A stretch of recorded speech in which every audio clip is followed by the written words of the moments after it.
Thank you.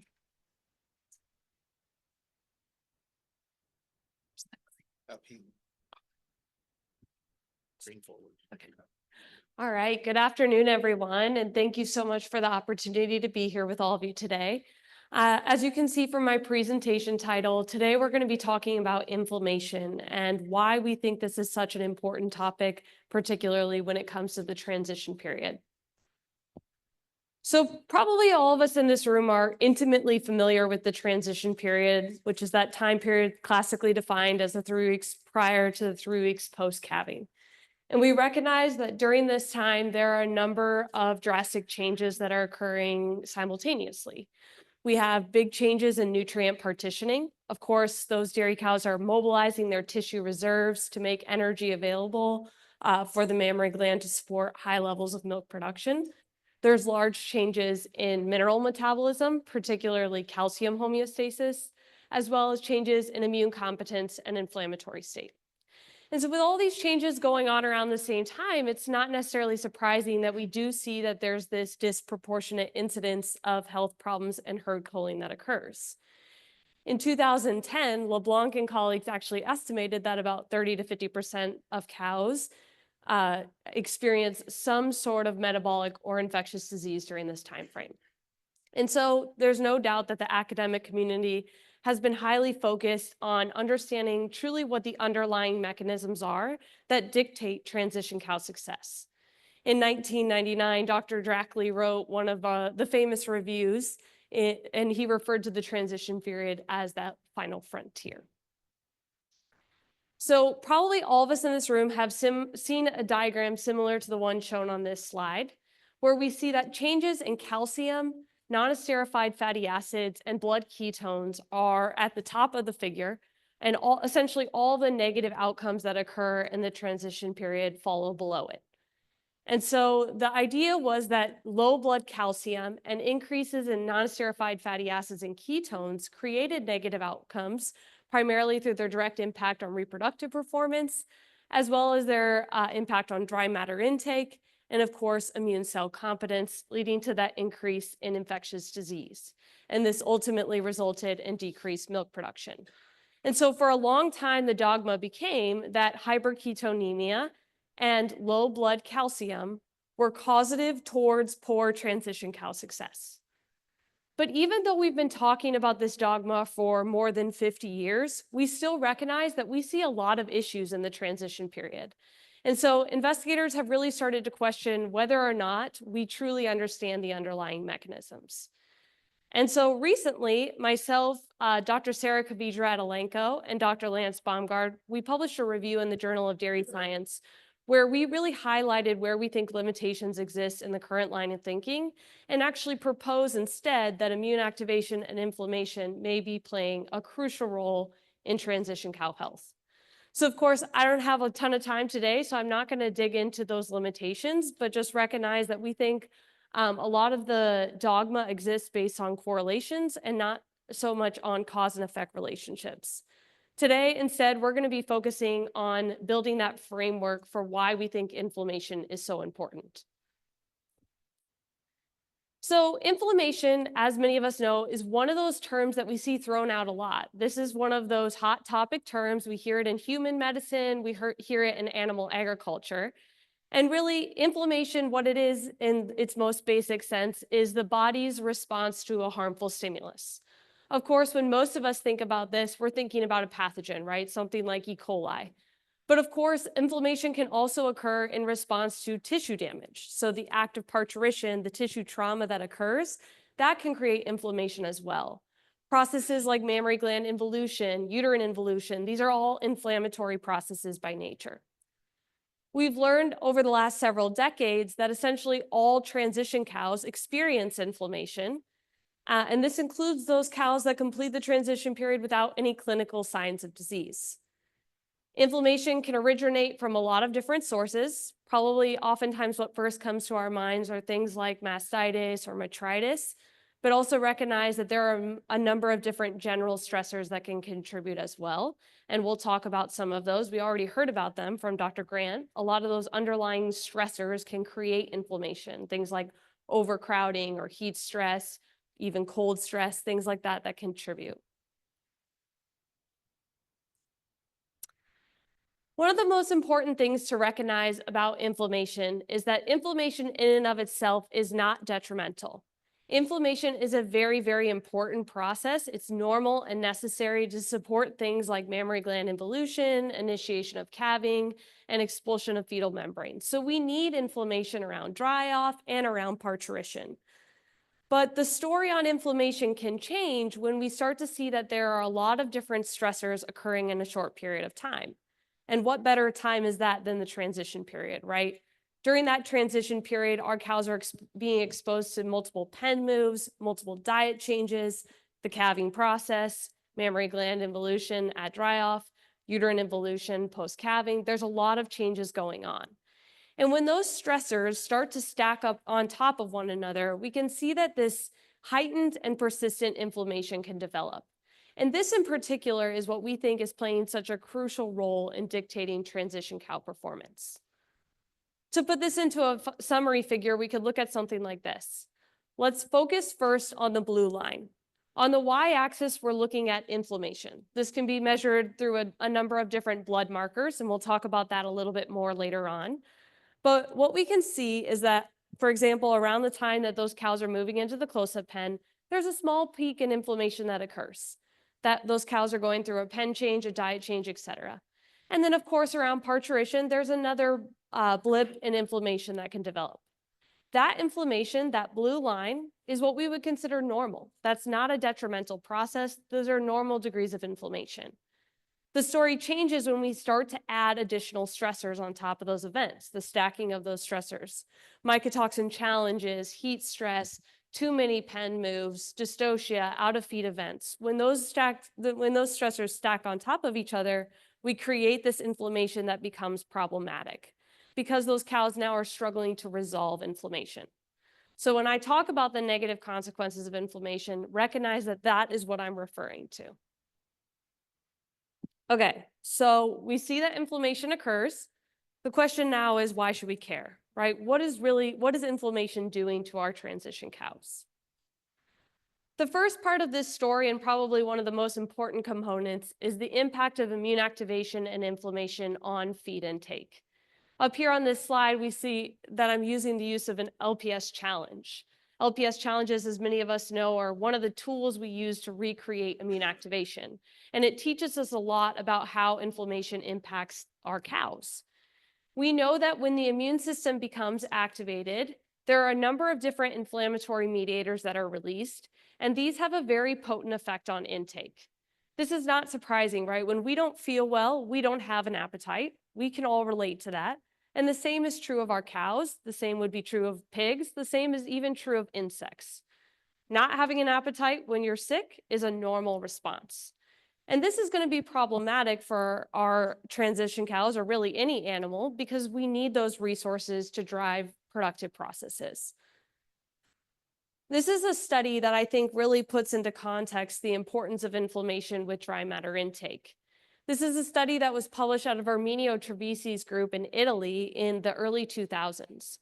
And in this study, what they did is they followed cows throughout the transition period, and they divided them based on how their pattern of their dry matter intake. So there wasn't any sort of treatment applied in this study. They just went through the transition period, and then they went back and they said some of the cows didn't have any reduction in dry matter intake. And those are going to be the cows that are shown in the solid squares. I know it might, or the open squares. Then they had a group of cows that had a late reduction in dry matter intake. This occurred about 3 to 4 days prior to calving, and those are shown in the solid circles. And then there were the cows that had an early reduction in dry matter intake, and that occurred about 10 days before calving, and those are shown in the open triangles.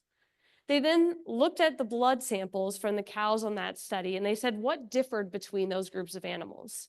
And what they saw is the cows that had that early reduction in dry matter intake had a heightened inflammatory response, which is what is shown in the figure on the right. And so we're seeing that this is, again, it's not a cause and effect relationship, but we're seeing inflammation and a suppression in dry matter intake occurring hand in hand. We all know that we are very, very focused on driving dry matter intake in the transition period.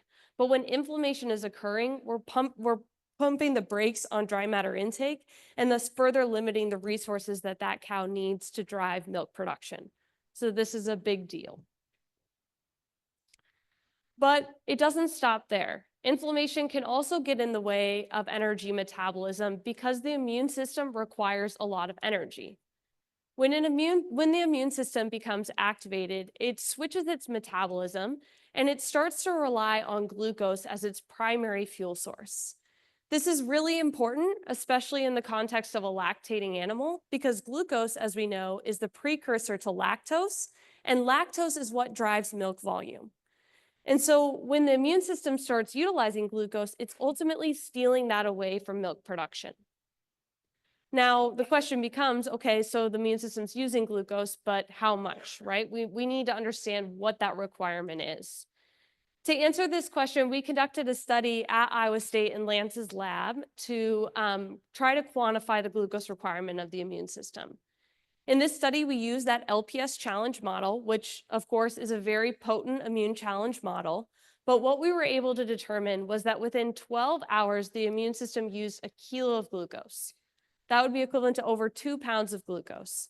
If we extrapolate that out to a 24-hour period, we're talking about almost 5 pounds of glucose that were required to support the immune system. That glucose would be equivalent to 65 pounds of milk. So when the immune system is activated, it's using a ton of energy and stealing that away from production. And again, this is happening at the same time as the onset of milk production. So we have two very energy demanding processes that are occurring at the same time. And at the end of the day, the immune system is going to outcompete the mammary gland. So we need to identify ways to reduce that inflammation to be able to ensure we can sustain high levels of productivity. All right, so I want to share another study that also starts to highlight some of the same themes that we've talked about so far. This is again a study conducted by Erminio Trevisi's group. Erminio Trevisi was really laid the foundation of the groundwork for this idea of inflammation in the early 2000s. In this study, what they did is they followed cows throughout the transition period, and then they retrospectively categorized them based on their degree of inflammation. In this case, the inflammation was determined using something we call a liver functionality index. This is measuring multiple proteins that would be considered negative acute phase proteins. Doesn't really matter what that means, but just recognize that these are proteins that are going to decrease in circulation when inflammation is high. So when cows have a low liver functionality index, this would be indicative of more inflammation. When cows have a high liver functionality index, that would be the healthier cows. So remember, high is healthy. The first thing I want to point to is on this figure over here. We're looking at blood haptoglobin concentrations. I'm throwing out a lot of words here, but haptoglobin is just another marker of inflammation. In both groups of animals that were categorized, they had a peak in inflammation. That's a very important concept to recognize. Inflammation is going to occur in all cows. What differs is the extent of that inflammation and the persistency. What this study was able to do was the cows that were classified with more inflammation, you can see that that inflammation remained higher, longer when compared to the healthier animals, where it resolved very quickly. So we're creating that distinction between those groups of cows. So when the researchers looked at the performance differences between these cows, what they saw is that cows that had more inflammation, not surprisingly, they had lower dry matter intake and they produced less milk. About 5 kilos less milk, so almost more than 10 pounds of milk. Just these cows were under the same conditions, but had higher degrees of inflammation and produced 10 pounds less milk and had lower dry matter intake.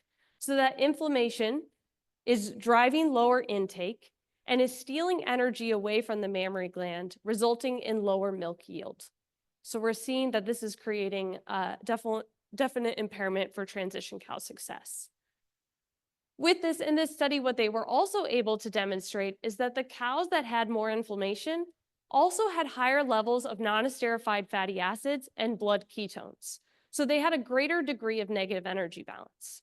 Now, this is not a cause and effect study. This is a retrospective analysis, but we think it's very likely that the increase in NEFAs and ketones in this study are actually a downstream consequence of inflammation and its impact on intake and are not actually the starting point. So ketones are not the issue, they can be a reflection of the issue. This is a very important distinction because we do know that high-producing cows can also have high blood ketones. So ketones at the end of the day are not a great marker of transition cow success because they could be both indicative of our rock star cow and our cow that's undergoing inflammation. In support of this concept, there was also a study that Lance Baumgart's group published in 2016 to look at the relationship between inflammation and ketosis. In this study, what they did is they again followed cows throughout the transition period. They didn't apply any sort of treatment, but they said, what was the group of cows that had no clinical signs of disease? We'll call those the healthy cows.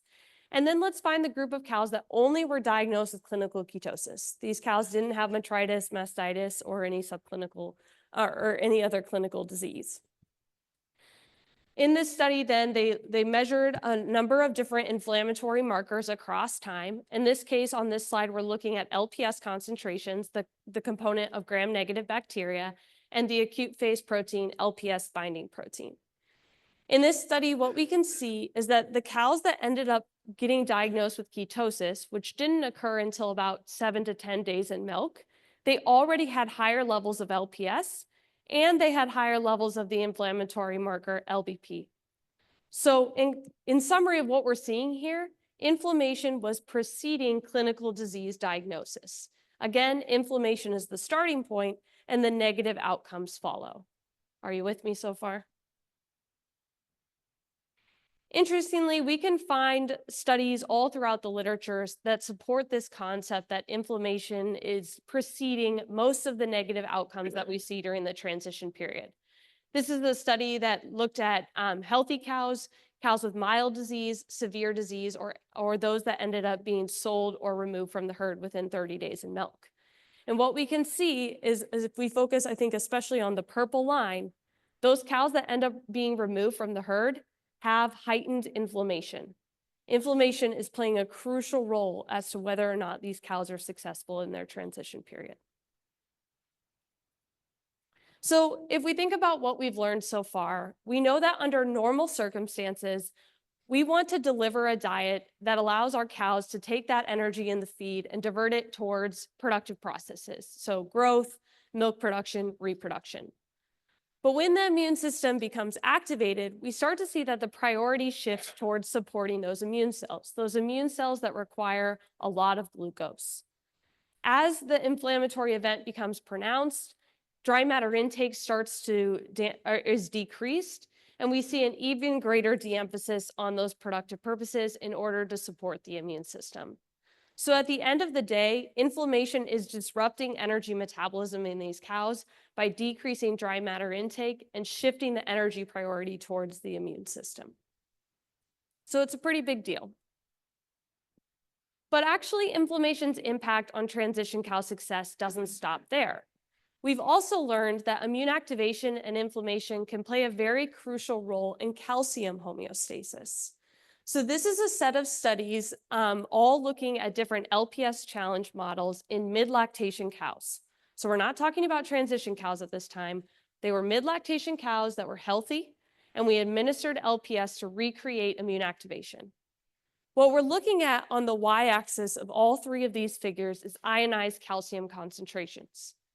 When we administer LPS, blood calcium concentrations plummet within hours of the insult, and they can remain decreased for quite some time. If you look at the figure on the far right, 48 hours after that LPS challenge, the blood calcium concentrations in the LPS administered cows had not yet reached baseline. So immune activation has a very, very strong impact on calcium metabolism. And this is a species conserved response, a lot like what we've talked about with other things like dry matter intake. So if you look back in the literature, humans that are septic or in the hospital for a disease, they have low blood calcium. Horses, pigs, goats, basically any animal that you can think of, when we recreate immune activation in those animals, they have a drop in blood calcium. So if we think back to one of my first slides in the presentation, one of the other theories by which we thought transition cow problems occurred was due to a drop in blood calcium. So this caused us to question whether or not inflammation could also be playing a role in some of the calcium dysregulation that we see. Now, I think it's really important to stop here quick for a second and to remind everyone that we're not really talking about clinical hypocalcemia in this context. We know that we need to implement important pre-calving dietary calcium strategies, whether that be a DCAD diet or a binder technology, to make sure that we can prevent clinical milk fevers. But we also recognize that there's still a lot of subclinical hypocalcemia that can occur, and that's been proposed to create issues. Our question is whether or not some of that subclinical hypocalcemia could be explained by inflammation. So to answer this, I want to draw on a few studies that were recently published in the Journal of Dairy Science out of Jess McArt's group at Cornell. In the recent studies, they've started to say, okay, we've recognized that sometimes subclinical hypocalcemia is correlated to poor performance, but not all cases of subclinical hypocalcemia are created equal. So what they did in this study is they followed cows again postpartum, took a bunch of blood samples, and then divided cows according to their pattern of calcium. So cows were either considered normal calcemic, they're shown in the blue line. Those cows had normal calcium on day 1 and on day 4. Then there were the group of cows that were considered as having transient subclinical hypocalcemia. This was where calcium was low on day 1, but recovered by day 4, and they're shown in green. And then there were the cows that had delayed subclinical hypocalcemia. They were normal on day 1, but declined by day 4. And then lastly, persistent subclinical hypocalcemia, low on day 1 and low on day 4. It's a lot of words to say in a row, but what we're seeing is there's these distinctions between these groups of animals. Then they said, okay, what were the differences between them? What was their performance like post-calving? And what they saw is that cows that had transient subclinical hypocalcemia, so they were low on day 1, but then recovered, those cows were great. They were rock stars. They produced just as much milk as normal calcemic cows. But the cows that had persistent and delayed subclinical hypocalcemia produced quite a bit less milk, and they also had lower dry matter intake. And so the researchers said, okay, is it the drop in blood calcium that's creating low milk yield and low dry matter intake? Or is something else involved? And for us in our research lab, we thought, hey, this is inflammation, right? Inflammation drops dry matter intake, it negatively impacts milk yield, and we know it can impact calcium. So maybe what's different about these delayed and persistent subclinically hypocalcemic cows is that they have inflammation. And just recently in 2024, that research group published some data to support that theory. They looked at some inflammatory markers. In this case, they were just looking at what we would call the, what would have been the delayed subclinical hypocalcemic group and the normal calcemic group. So the ones that had low blood calcium on day 4, and they measured inflammation.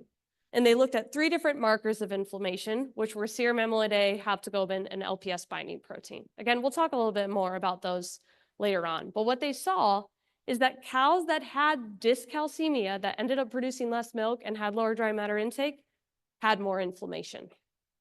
So we're starting to see that inflammation could in fact be explaining some of that subclinical hypocalcemia.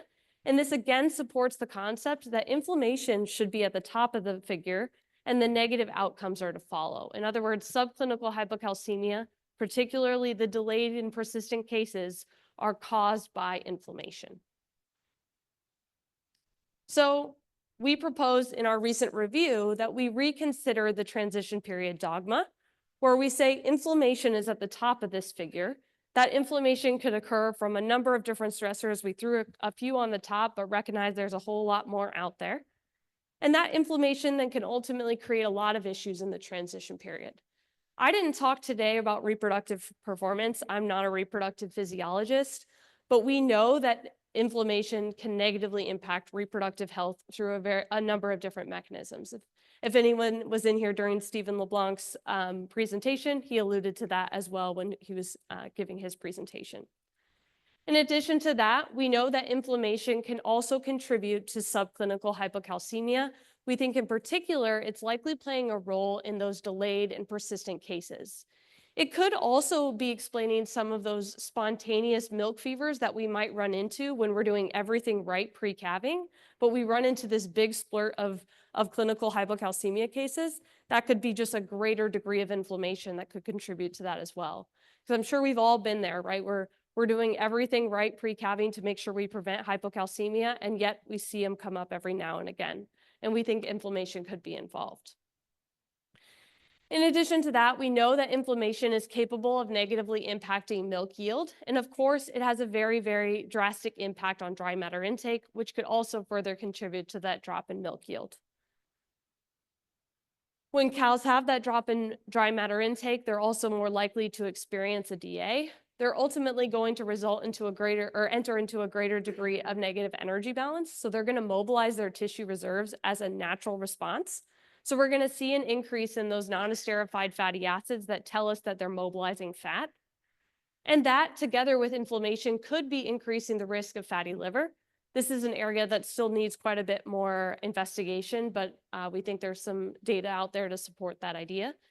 And of course, as those cows are mobilizing fat reserves and increasing non-esterified fatty acids, those non-esterified fatty acids are ultimately going to be utilized to produce BHBAs and then could present as ketosis. Now, I think it's very important here to stop and recognize that by this line of thinking, changes in non-esterified fatty acids, blood calcium, and blood ketones are the consequence of inflammation. But that doesn't mean that changes in NEFAs, ketones, and calcium are always reflective of inflammation, because we know that high-producing cows can have high BHBAs. They can also have that transient subclinical hypocalcemia. So this tells us we need to start to identify tools that can allow us to better characterize those cows that are truly undergoing this inflammatory event or this heightened inflammation. Okay, so I'm hoping that so far I've convinced you that inflammation is important and that we should care about it, right? It clearly has the potential to impact transition cow health. But then what's probably going through your head is, okay, then how do I know I'm being impacted by inflammation? And better yet, what do I do about it? And this is an area that unfortunately I think we still have a little ways to go. We're not 100% here, but I'm going to tell you what we've learned so far. So when it comes to measuring inflammation, the gold standard technique is going to be measuring these different proteins called acute phase proteins. When the immune system recognizes a stimulus, whether that be a pathogen or the outcome of tissue trauma, the immune system is going to release something called a pro-inflammatory cytokine. Think of these cytokines as the cell messengers that alert the body that there's an issue. I think if we all recall back to the days of COVID, we heard a lot about cytokine storms, right? Same concept. Cytokines are amplifying that response. The cytokines are ultimately going to be, one of the things that they're going to do is they're going to be recognized by cells within the liver. And that's going to cause the liver to go through this shift in its function. So for many of us, when we think about our livers, we think about it as a very, very important metabolic organ. But the liver is also a very important immune organ. And when the liver recognizes these different cytokines, it actually switches its priority to being more of that immune organ, and it starts to change the proteins that it produces. And that's where these positive acute phase proteins come into play. When cytokines are recognized by the liver, the liver will start to produce positive acute phase proteins like haptoglobin, serum amyloid A, LPS binding protein, as well as others. These proteins are going to assist in various aspects of immune activation, but what's important is that these proteins, they stay elevated in the blood for quite some time, which allows us to measure them to give us an indication of inflammation. Now, it doesn't tell us what the source of inflammation is, but it does tell us that inflammation is occurring. Alternatively, in addition to measuring positive acute phase proteins, we can also measure negative acute phase proteins. And I kind of simplistically think of these as a decrease in the liver's normal metabolic function. So it stops producing those proteins that would be a part of its normal metabolism. So it's producing less albumin, cholesterol, vitamin A, or more specifically, retinol binding protein. So either one can be used to measure inflammation. It's just the direction that changes in your interpretation. So today, these are the gold standard techniques for measuring inflammation. Now, it's all well and good to measure these markers, but we also need to know when too much is too much, right? I told you before, inflammation is going to happen to all of these cows. We need to know when it's persistent and heightened. And so there has been some investigation recently setting out to try to establish what that threshold is. This was an analysis that Dr. Barry Bradford did, and he shared this slide with us, where he was able to do an analysis combining 3 separate studies to try to find that threshold for when inflammation started to become problematic. In this analysis, what he found is that when cows had haptoglobin levels, that positive acute phase protein, when they had haptoglobin levels less than 0.5 grams per liter, they had a high likelihood of transition cow success. Dr. LeBlanc also shared that 0.5 grams per liter estimate as well in his presentation today. Then what he said is when cows had a level above 0.5 grams per liter, they were 4.6, they had a 4.6-fold increase in metritis risk, produced 5 pounds less milk per day, and had 19% fewer pregnancies or fewer risk of pregnancy. I think a really important caveat or important point to mention on this slide is that 50% of the cows that were sampled had a level of inflammation above that threshold. 50% of cows were considered hyperinflamed. 25% of that 50% had no clinical signs of disease. What does that tell us? That tells us there's a ton of inflammation going on that we don't even see. There are losses occurring on our dairies even when we don't recognize it. So I think when you start to think about inflammation, you can't always say, well, I have pretty low incidence of transition cow disease, so I probably am not being impacted by inflammation. The reality is that a lot of it you're not seeing the visible signs of, but your cows are being impacted by it. So I think this is a pretty profound analysis that Barry was able to show. This is another study that, again, set out to look at what that threshold is. This was a study published out of Tom Overton's group by his student Allison Kerwin. And in this study, they found a very similar threshold. So they went out and they sampled cows from 72 farms in New York with over 1,400 cows. And they measured haptoglobin concentrations between 0 to 17 days in milk. And they found, similar to what Barry said, a threshold of 0.45 grams per liter for haptoglobin.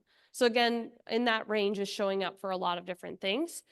And in that case, when cows had a threshold above that, or when they were above that threshold, they were 4.2 times more likely to be cold, produced 462 kilograms less mature equivalent 305 milk, had a 28% decreased risk of pregnancy within 50 days in milk, and you guys can read it. But there's a lot of negative impacts that are coming up when cows are above that threshold for inflammation.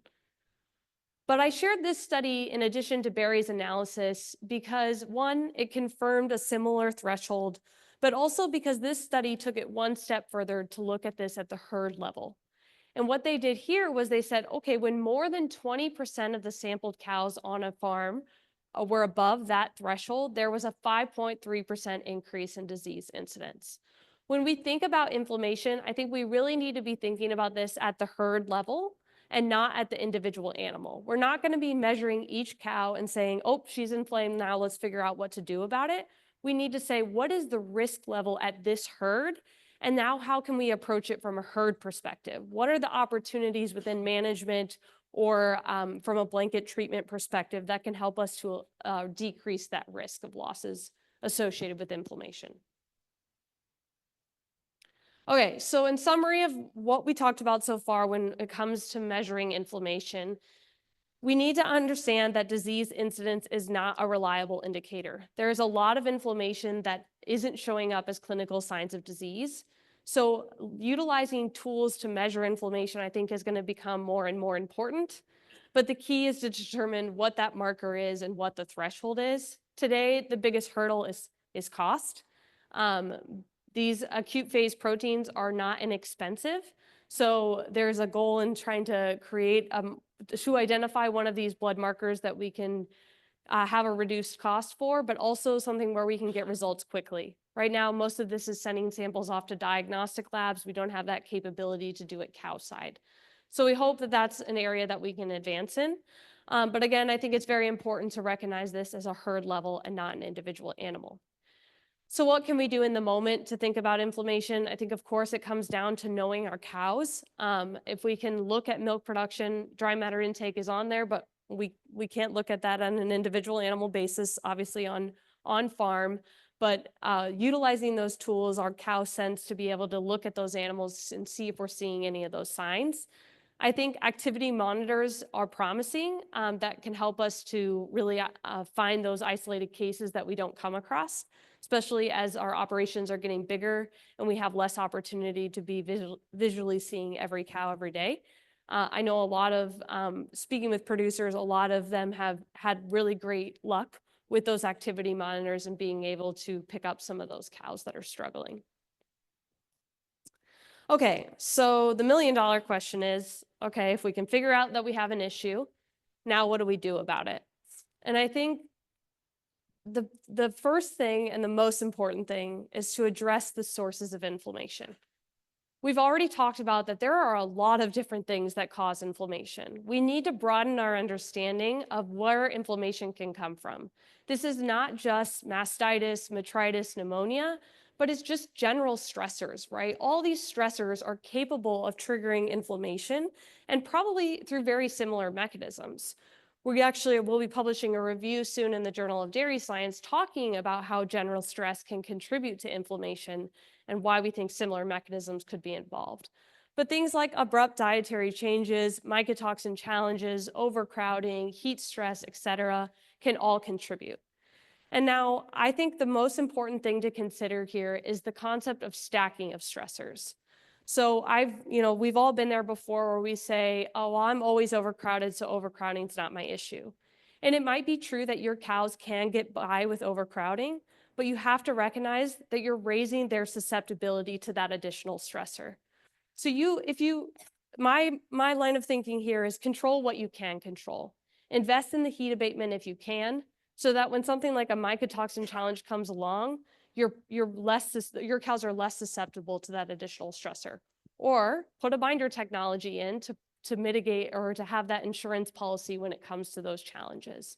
So try to put things in place to make sure you're decreasing the susceptibility to those insults that come down the line so that your cows are less susceptible for tipping over the edge. Okay, and then the next step is to then consider how we can modulate or influence the immune or inflammatory response. Now, I do want to put a big disclaimer out before I share this slide that I'm not here to promote the use of non-steroidal anti-inflammatory drugs, that the use of this in these studies is considered off-label. I'm only sharing these results to support the idea that anti-inflammatory strategies may have a benefit. So keep that in mind as we go through these results. So Dr. Barry Bradford, as well as many other investigators, have looked at the use of NSAIDs like aspirin or meloxicam to further strengthen this concept that inflammation is something we should be paying attention to. And this is an example of one of the studies that he published where he was able to demonstrate that when NSAIDs were supplied within a few days post-calving, there were really great benefits to milk production. In this case, a 12% increase or 11% increase with meloxicam or aspirin. So I show this because what this tells us is, one, that it strengthens the concept that inflammation is important. We've seen now that when inflammation occurs, there are negative outcomes. And when we mitigate inflammation with NSAIDs, we get positive outcomes. Not always, we'll talk about that in a second, but it strengthens the idea that inflammation is important. It also tells us that anti-inflammatory strategies have promise. Now, we shouldn't be using NSAIDs off-label, so just keep that in mind. There are other techniques that we can try to identify. This is just a summary table demonstrating some other studies that have demonstrated similar impacts of NSAID use on productivity. Again, just demonstrating that reducing that inflammation has positive outcomes. But we also have to recognize that inflammation is a balance. We need an inflammatory balance. It's a double-edged sword. So NSAIDs are very, very potent technologies. When we provide NSAIDs to cows that are experiencing heightened inflammation, it's likely that we allow those cows to get to their happy medium. And they're able to have the inflammation they need, but not too much and not too little.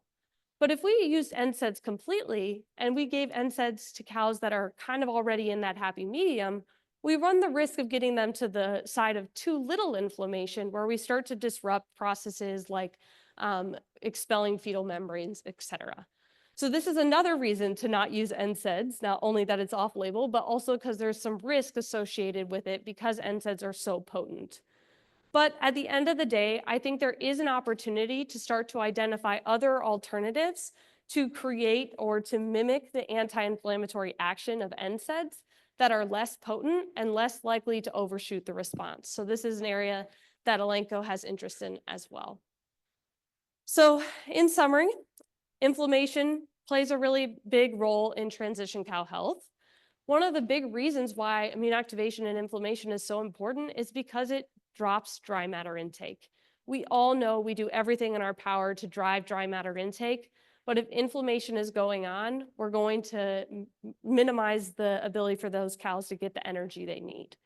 We can have the best diet in the world, but if cows either don't have access to it or aren't going for it because of the inflammation, we're not going to have positive outcomes on productivity.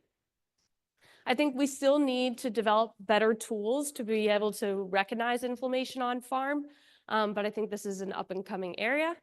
And I do think anti-inflammatory approaches have promise. We just have to find alternative strategies that aren't so potent and run the risk of overshooting the response. With that, I'd be happy to answer any questions you guys have.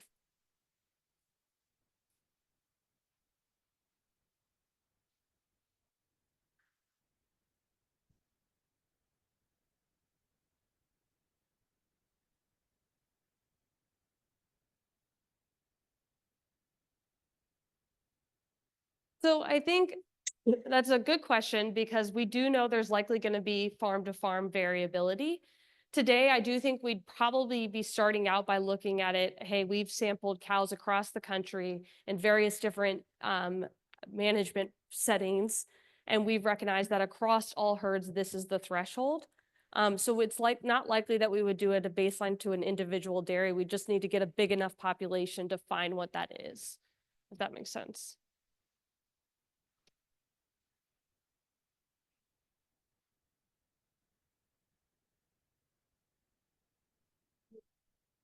Yep.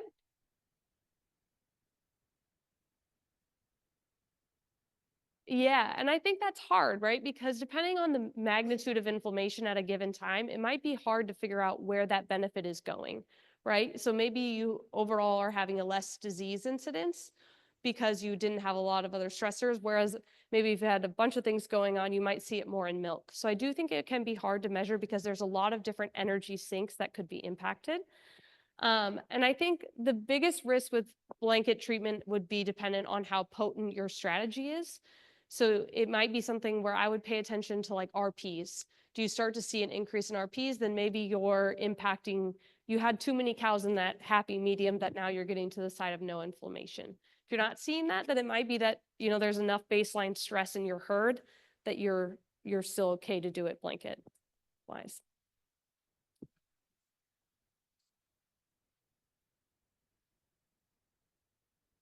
Mm-hmm.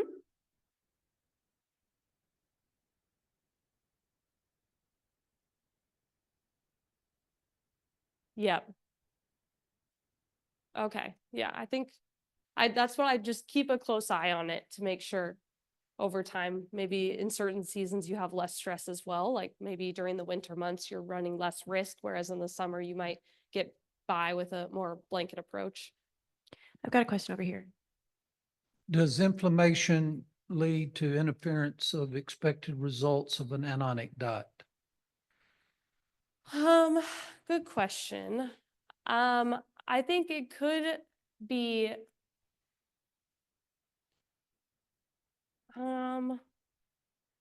that's a very good question. I need to think about that. I don't think really. I mean, you might be creating more fluctuations in intake, which then could be influencing the degree of acidification you're getting for those prepartum cows, which could then ultimately influence the success of your DCAD program. But I think more likely it's that you're getting clinical milk fevers even when you have that strategy in place, because the inflammation is basically overcoming even the benefits of that strategy, if that makes sense. Yes, in a sense. When you do aptoglobin sample on commercial dairies, I saw that there was a range between like 0 and 17 days in milk. But in your experience, how do you strike a balance on early on, you may catch those acute cases, later on you catch the chronic one, and does that threshold change? Or you Yeah. average the two and then you just use 0.45? Yeah, that's a really great question. And this is an area I've also really struggled with, because I've always been a little hesitant to say that we should ever use inflammation measured at a single time point. Because if you go back to that data set from Erminio Trevisi's work, they had the same peak in inflammation. What differed is the persistency, which is why I like his work, where it's evaluated in many cases at 3 and 28 days in milk to try to catch the persistency. So I think what we're finding is trying to find the balance between practicality and the best result we can get, right? So I think we're never going to get to the point where we're going to go onto a commercial herd and bleed cows 4 times postpartum, right? So I think they're just trying to do those researchers are saying, okay, let's do the best with what we got and see if we can find that relationship. But I do think ideally you'd be looking at multiple time points. And I do think getting a little further out would be better than usually inflammation peaks at about 4 days postpartum in most cows. So I think after 4 days would probably be ideal to measure. Yep.